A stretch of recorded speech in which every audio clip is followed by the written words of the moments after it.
Your Excellencies, राष्ट्रपति Putin, राष्ट्रपति she, राष्ट्रपति रामाफोसा, राष्ट्रपति बोल्सोनारो, नमस्कार। ब्रिक्स शिखर वार्ता में आप सभी का बहुत स्वागत है।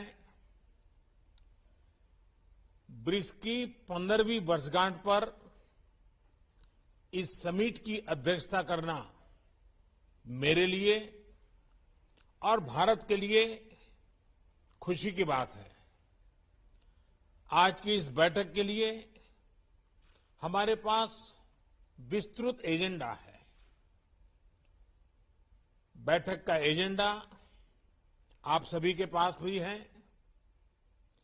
यदि आप सभी की सहमति हो तो हम इस एजेंडा को अपना सकते हैं।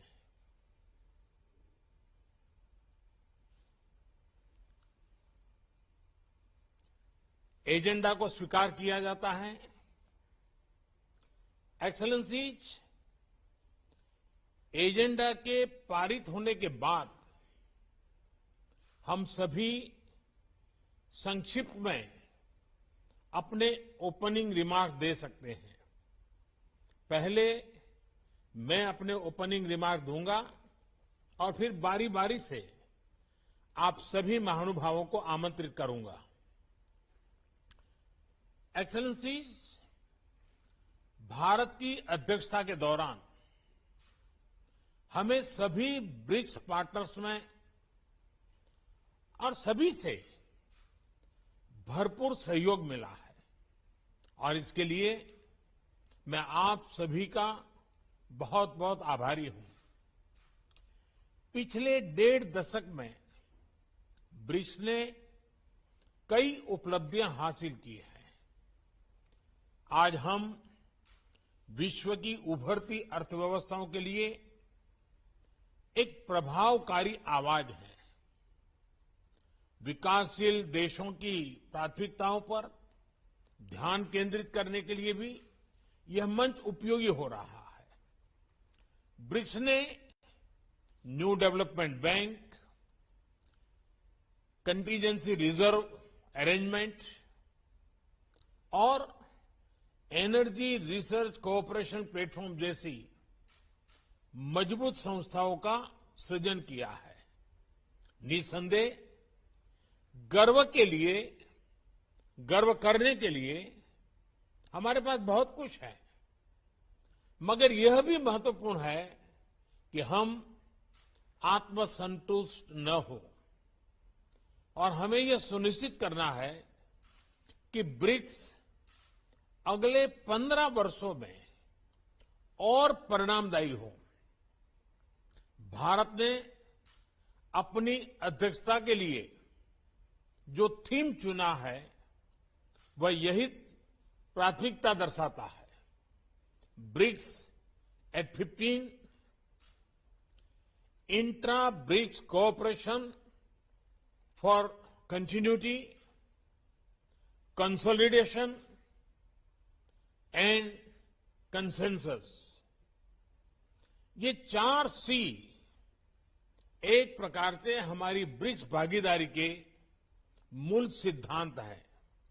इस वर्ष कोविड की व्यवस्थाओं के बावजूद 150 से अधिक ब्रिक्स बैठकें और कार्यक्रम आयोजित किए गए, जिनमें से 20 से अधिक मंत्री स्तर पर थे।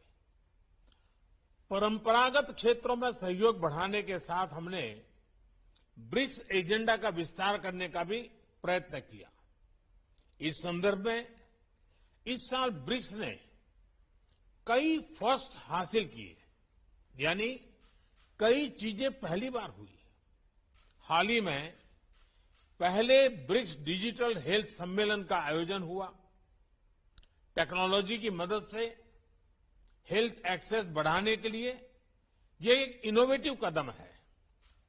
नवंबर में हमारे जल संसाधन मंत्री ब्रिक्स फॉर्मेट में पहली बार मिलेंगे। यह भी पहली बार हुआ कि ब्रिक्स ने मल्टीलेटरल सिस्टम की मजबूती और सुधार, इस पर एक साझा पोजीशन ली। हमने BRICS counter terrorism action plan भी एडॉप्ट किया है। हमारी अंतरिक्ष एजेंसियों के बीच रिमोट सेंसिंग सैटेलाइट कॉन्स्टेलेशन समझौते से सहयोग का एक नया अध्याय शुरू हो रहा है। हमारे कस्टम्स विभागों के बीच सहयोग से इंट्रा ब्रिक्स व्यापार आसान होगा। एक वर्चुअल नेटवर्क के रूप में ब्रिक्स वैक्सीनेशन अनुसंधान और विकास केंद्र शुरू करने पर भी सहमति बनी है। BRICS alliance on green tourism एक और नई पहल है। एक्सेलेंसीज, इन सभी नए इनिशिएटिव्स ने न सिर्फ हमारे नागरिकों को लाभ मिलेगा, हमारा ब्रिक्स संगठन भी आने वाले समय में प्रासंगिक रहेगा।